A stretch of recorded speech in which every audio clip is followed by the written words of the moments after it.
नज़र पार नज़र के। वह एक सुरंगनुमा रास्ता था। आम आदमी के लिए इस रास्ते से होते हुए जाने की मनाही थी, लेकिन छोटू ने एक दिन अपने पापा का सिक्योरिटी पास लिया और जा पहुंचा सुरंग में। फिर क्या हुआ छोटू? कितनी बार कहा है कि तुमसे उस तरफ मत जाया करो। फिर पापा क्यों जाते हैं उस तरफ रोज़ रोज़? पापा को काम पर जाना होता है। रोज़ाना वही वार्तालाप हुआ करता था। छोटू की माँ और छोटू के बीच उस तरफ एक सुरंगनुमा रास्ता था और छोटू पापा इसी सुरंग से होते हुए काम पर जाया करते थे। आम आदमी के लिए इस रास्ते से जाने की मनाही थी। चंद चुनिंदा लोग ही इस सुरंगनुमा रास्ते का इस्तेमाल कर सकते थे और छोटू के पापा इन्हीं चुनिंदा लोगों में से एक थे। आज छुट्टी थी और छोटू के पापा घर पर ही पर आराम फरमा रहे थे। नज़र बचाकर चोरी छुपे छोटू ने पापा का सिक्योरिटी पास हथिया लिया और चल दिया सुरंग की तरफ। वैसे तो उनकी पूरी कॉलोनी की ज़मीन के नीचे बसी थी। यह एक सुरंगनुमा रास्ता था। अंदर दिए जल रहे थे और प्रवेश करने से पहले एक सुरंग दरवाजे का सामना करना पड़ता था। दरवाजे में एक खांचा बना हुआ था। छोटू ने खांचे में कार्ड डाला, तुरंत दरवाज़ा खुल गया। छोटू ने सुरंग में प्रवेश किया। अंदर वाले खांचे में सिक्योरिटी पास आ पहुंचा। उसे उठा लिया। कार्ड उठाते ही दरवाज़ा बंद हुआ। छोटू ने चारों तरफ नज़र दौड़ाई। सुरंगनुमा वह रास्ता ऊपर की तरफ जाता था, यानी ज़मीन के ऊपर का सफ़र कर आने का मौका मिल गया था। मगर कहाँ, मौका हाथ लगते ही फिसल गया। सुरंग में जगह जगह लगाए निरीक्षण यंत्रों की जानकारी छोटू को नहीं थी, मगर छोटू के प्रवेश करते ही पहले निरीक्षक यंत्र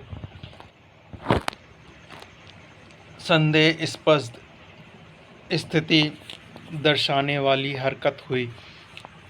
इतने छोटू कद का व्यक्ति सुरंग में कैसे आया? दूसरे निरीक्षक यंत्र ने तुरंत छोटू की तस्वीर खींच ली। किसी एक नियंत्रण केंद्र में इस तस्वीर की जांच की गई और खतरे की सूचना दी गई। इन सारी गतिविधियों से अनजान छोटू आगे बढ़ रहा था। तभी जाने कहाँ से सिपाही दौड़े चले आए, छोटू को पकड़कर वापस घर छोड़ आए। घर पर माँ छोटू का इंतज़ार कर रही थी। बस अब छोटू की खैरियत ना थी। छोटू के पापा ना होते तो छोटू का बचना मुश्किल था। छोड़ो भी, मैं इसे समझा दूंगा सब, फिर वही ऐसी गलती कभी नहीं करेगा। पापा ने छोटू को बचा लिया। बोले छोटू, मैं जहाँ काम करता हूँ ना, वह क्षेत्र ज़मीन के ऊपर है। आम आदमी वहाँ नहीं जा सकता, क्योंकि वहाँ के माहौल में जी ही नहीं सकता। तो फिर आप कैसे जाते हैं वहाँ?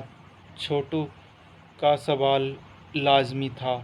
मैं वहाँ एक ख़ास किस्म का स्पेस सूट पहनकर जाता हूँ। इस स्पेस सूट से मुझे ऑक्सीजन मिलता है, जिससे मैं सांस ले सकता हूँ।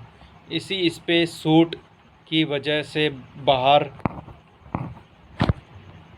की ठंड से मैं अपने आप को बचा सकता हूँ। ख़ास किस्म के जूतों की वजह से ज़मीन के ऊपर मेरा चलना मुमकिन है।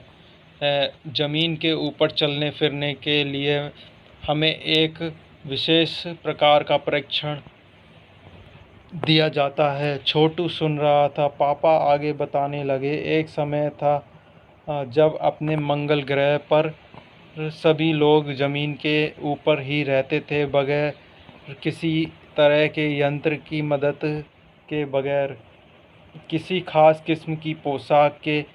हमारे पुरखे ज़मीन के ऊपर रहा करते थे, लेकिन धीरे धीरे वातावरण में परिवर्तन आने लगा। कई तरह के जीव धरती पर रहा करते थे, एक के बाद एक सब मरने लगे। इस परिवर्तन की जड़ में था सूरज में हुआ परिवर्तन। सूरज में हमें रोशनी मिलती है, उष्णता मिलती है। इन्हीं तत्वों से जीवों का पोषण होता है। सूरज के परिवर्तन होते ही यहाँ का प्राकृतिक संतुलन बिगड़ गया। प्रकृति के बदले हुए रूप का सामना करने में हमें यहाँ के पशु पक्षी, पेड़ पौधे और अन्य जीव अक्षम साबित हुए। केवल हमारे पूर्वजों ने इस स्थिति का सामना किया। अपने तकनीकी ज्ञान के आधार पर हमने ज़मीन के नीचे अपना घर बना लिया। ज़मीन के ऊपर लगे विभिन्न यंत्रों के सहारे हम सूरज की रोशनी और गर्मी का इस्तेमाल करते आ रहे हैं। उन्हीं यंत्रों के सहारे हम यहाँ ज़मीन के नीचे जी रहे हैं। यंत्र सुचारू रूप से चलते रहें, इसके लिए बड़ी सतर्कता बरतनी पड़ती है। मुझ जैसे कुछ चुनिंदा लोग यही यंत्रों का ध्यान रखते हैं। बड़ा हो जाऊंगा तो मैं भी यही काम करूंगा। छोटू ने अपनी मंशा जाहिर की। बिल्कुल, मगर उसके लिए खूब पढ़ना होगा। माँ और पापा की बात सुननी होगी। माँ ने कहा। दूसरे छोटू के पापा काम पर चले गए। देखा तो कंट्रोल रूम का वातावरण बदला सा था। शिफ्ट ख़त्म कर घर जा रहे स्टाफ के प्रमुख टीवी स्क्रीन की तरफ इशारा किया। स्क्रीन पर एक बिंदु झलक रहा था। वह बताने लगा, यह कोई आसमान का तारा नहीं, क्योंकि कंप्यूटर से पता चल रहा है कि यह अपनी जगह अड़िग नहीं रहा है। पिछले कुछ घंटों के दौरान इसने अपनी जगह बदली है। कंप्यूटर के अनुसार यह हमारी धरती की तरफ बढ़ता चला आ रहा है। अंतरिक्ष यान तो नहीं है? छोटू के पापा ने अपना संदेह प्रकट किया। संदेह हमें भी है। आप अब इस पर बराबर ध्यान रखिए। छोटू के पापा सोच में डूब गए। क्या सचमुच अंतरिक्ष यान होगा? कहाँ से आ रहा होगा? सौरमंडल में हमारी धरती के अलावा और कौन सा ग्रह है जीवों का अस्तित्व होगा? कैसे हो सकता है? और होगा, अगर होगा भी तो क्या इतनी प्रगति कर चुका होगा कि अंतरिक्ष यान छोड़ सके?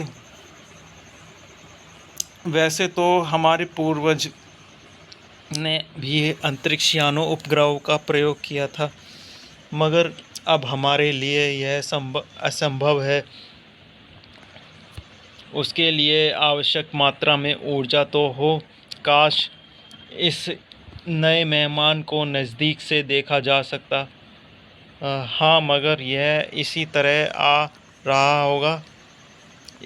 आ रहा होगा तो यह संभव हो सकेगा। देखें, अब अंतरिक्ष यान से एक यांत्रिक हाथ बाहर निकला। हर पल उसकी लंबाई बढ़ती जा रही थी। छोटू के पापा ने अवलोकन जारी रखा। कॉलोनी के प्रबंध समिति की सभा बुलाई गई थी। अध्यक्ष भाषण दे रहे थे। हाल ही में मिली जानकारी से पता चलता है कि 2 अंतरिक्ष यान हमारे मंगल ग्रह की तरफ बढ़ते चले आ रहे हैं। इनमें से एक अंतरिक्ष यान हमारे गिर्द चक्कर काट रहा है। कंप्यूटर के अनुसार ये अंतरिक्ष यान नज़दीक के ही किसी ग्रह के से छोड़े गए हैं।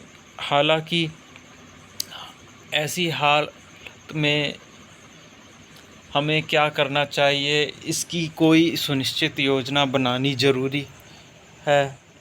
नंबर 1, आपका क्या ख्याल है?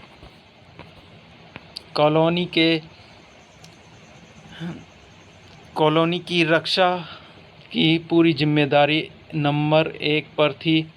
उन्होंने कुछ कागज़ समेटे हुए बोलना आरंभ किया। इन दोनों अंतरिक्ष यानों को जलाकर खाक कर देने की क्षमता हम रखते हैं, मगर इससे हमें कोई जानकारी हासिल नहीं होगी। अंतरिक्ष यान बेकार कर ज़मीन पर उतरने पर मजबूर कर देने वाले यंत्र हमारे पास नहीं है। हालांकि अगर ये अंतरिक्ष यान खुद ब खुद ज़मीन पर उतरते हैं तो उन्हें बेकार कर देने की क्षमता हमें अवश्य है। मेरी जानकारी के अनुसार इन अंतरिक्ष यानों में सिर्फ यंत्र हैं, किसी तरह की जीव इनमें सवार नहीं। नंबर 1 की बात सही लगती है। नंबर 2, एक वैज्ञानिक थे, वे बोले हालांकि यंत्रों को बेकार कर देने में भी खतरा है। इनके बेकार होते ही दूसरे ग्रह के लोग हमारे बारे में जान जाएंगे, इसलिए हमारी राय में हमें सिर्फ अवलोकन करते रहना चाहिए। जहाँ तक हो सके हमें अपने अस्तित्व को छिपाए ही रखना चाहिए, क्योंकि हो सकता है जिन लोगों को अंतरिक्ष यान भेजे वे कल के इनसे भी बड़े सक्षम अंतरिक्ष यान भेजें। हालांकि हमें यहाँ का प्रबंध कुछ इस तरह रखना चाहिए जिससे इन यंत्रों को यह गलतफहमी हो कि इस ज़मीन पर कोई चीज़ इतनी महत्वपूर्ण नहीं है। इस तरह जिससे वे लाभ उठा सके। अध्यक्ष महोदय से मैं यह दस्तावक्त करता हूँ कि इस तरह का प्रबंध हमारे यहाँ किया जाए। नंबर 3, सामाजिक व्यवस्था का काम देखते थे। उनकी बात के जवाब में अध्यक्ष कुछ बोलने जा ही रहे थे कि फ़ोन की घंटी बजी। अध्यक्ष ने चौंगा उठाया। 1 मिनट बाद सभा को संबोधित करते हुए, भाइयों, अंतरिक्ष यान क्रमक एक हमारी ज़मीन पर उतर चुका है। वह दिन छोटू के लिए बड़ा ही महत्वपूर्ण था। पापा उसे कंट्रोल रूम ले गए थे। यहाँ से अंतरिक्ष यान क्रमांक 1 साफ नज़र आ रहा था। कैसा अजीब लग रहा है यहाँ, इसके अंदर क्या होगा पापा? छोटू ने पूछा। अभी नहीं बताया जा सकता, दूर से ही निरीक्षण किया जारी है। उस पर बराबर हमारा ध्यान है और अंग का हमारा नियंत्रण है। तो आने पर ही हम अगला कदम उठाएंगे, छोटू के पापा ने बताया। उन्होंने छोटू को एक कंसोल दिखाया जिस पर कई बटन थे। अब अंतरिक्ष यान से एक यांत्रिक हाथ बाहर निकला। हर पल उसकी लंबाई बढ़ती जा रही थी। वह शायद ज़मीन तक पहुंचकर मिट्टी उकेर लेना चाहता था और लोग स्क्रीन पर दिखाई दे रही अंतरिक्षयान की इस हरकत को ध्यान से देख रहे थे, सिवा एक के। उसका ध्यान कहीं और था। छोटू का सारा ध्यान था कंसोल पैनल पर। कंसोल का एक बटन दबाने की अपनी इच्छा को वह रोक नहीं पाया। वह लाल बटन उसे बस अपनी ओर खींच रहा था और सहसा खतरे की घंटी बजी। उस सबकी निगाहें कंसोल की तरफ मुड़ी। पापा ने छोटू को अपनी तरफ खींचते हुए एक झापड़ रसीद कर दिया और लाल बटन को पूर्व स्थिति में ला रखा। मगर उस तरफ अब अंतरिक्षयान ने उस यांत्रिक हाथ की हरकत सहसा रुक गई थी। यंत्र बेकार हो गया था। उधर पृथ्वी पर national aeronautics and space administration द्वारा प्रस्तुत व्यक्ति ने कुछ सबका ध्यान अपनी तरफ आकर्षित कर लिया। मगर मंगल की धरती पर उतरा हुआ अंतरिक्षयान बाइकिंग अपना निर्धारित कर रहा था। हालांकि किसी अज्ञात कारणवश अंतरिक्षयान का यांत्रिक हाथ बेकार हो गया था। नासा ने तकनीशियन इस बारे में जांच कर रहे हैं। इस यांत्रिक हाथ को दुरुस्त करने के प्रयास जारी हैं। इसके कुछ ही दिनों बाद पृथ्वी के सभी प्रमुख अखबारों ने छापा। नासा के तकनीशियनों को रिमोट कंट्रोल के सहारे बाइकिंग को दुरुस्त करने में सफलता मिली है। यांत्रिक ने अब मंगल की मिट्टी के विभिन्न नमूने इकट्ठे करने का काम आरंभ कर दिया। पृथ्वी के मिट्टी का अध्ययन करने के लिए बड़े उत्सुक थे। उन्हें उम्मीद थी कि इस मिट्टी के अध्ययन से इस बात का पता लगाया जा सकेगा कि क्या मंगल ग्रह पर भी पृथ्वी की ही तरह जीव सृष्टि का अस्तित्व है। यह प्रश्न आज भी एक रहस्य है।